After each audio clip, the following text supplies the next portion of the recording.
अगर हुकूमत चाहे तो ये बिल्कुल बंद हो सकती है।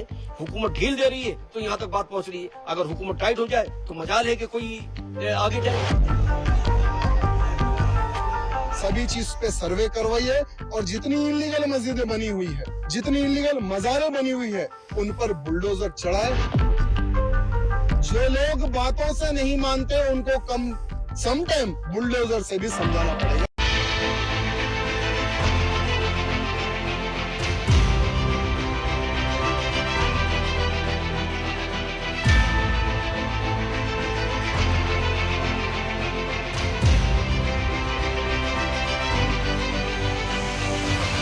दरगाह को लेके जो बयानबाजी कर रहा है और तूने जो केस फाइल किया है, अब तेरा सर कलम कर दिया जाएगा, गर्दन काट दी जाएगी और इस बात को तू रिकॉर्ड कर उसको खोलो, वो निकलेगा। यहाँ टावर तोड़ में नौकरी मिल है बच्चों को और इनको खुदाई गिराई दावा किया जा रहा है ये हिंदू मंदिर था। अपील कोर्ट ने 800 साल से दरगाह है ख्वाजा अजमेरी की। 800 साल उस दौर में मुगलों ने हुकूमत की, बादशाह अकबर ने वहां पर बहुत कुछ तामीर करवाया।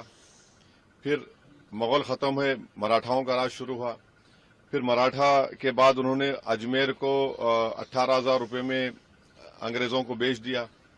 1911 में क्वीन एलिजाबेथ आई तो वहां पानी का हाउस बनवाया।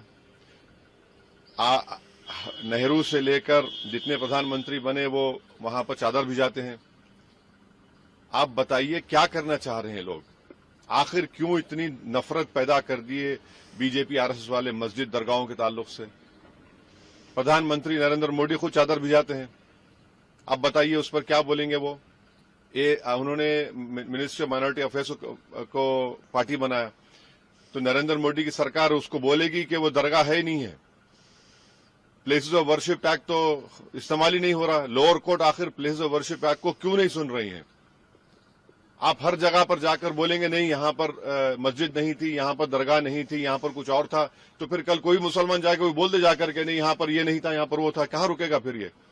रूल ऑफ लॉ कहां जाएगा? डेमोक्रेसी कहां जाएगी? लॉ एंड ऑर्डर कहां जाएगा? हमने देख लिया संभल में 5 लोगों ने अपनी जान गंवा दी। इतना बड़ा गड़बड़ हो गई, वहां पर वायलेंस हो गया। तो ये तो देश के हित में नहीं है।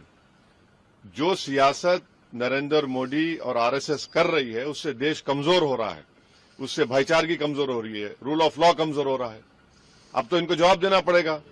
ये जितने भी लोग हैं ये डायरेक्टली इनडायरेक्टली इनका ताल्लुक बीजेपी आरएसएस से है, उन्हीं के इशारों पर हरकत कर रहे हैं पूरा। ये 800 साल के बाद कह रहे हैं कि वो दरगाह नहीं है। देश के अंदर हो क्या रहा है? पूरी कम्युनिटी को आप कहाँ ले लगाना चाहते हो? किस साइड लाइन में लगाना चाहते हो? आक्रांतों द्वारा मंदिरों पर मस्जिद बनाने का जो उनका एक मुहिम चला था उसको समाप्त कर दिया गया होता नेहरू के द्वारा, तो आज हमें कोर्ट में अर्जी देने की जरूरत नहीं पड़ती। सब कुछ हमने सारी बातें माननीय अदालत को बताई है। माननीय अदालत हमारी बात से संतुष्ट हुई, ऑर्डर हमारे पक्ष में आया, हमारी याचिका स्वीकार की गई।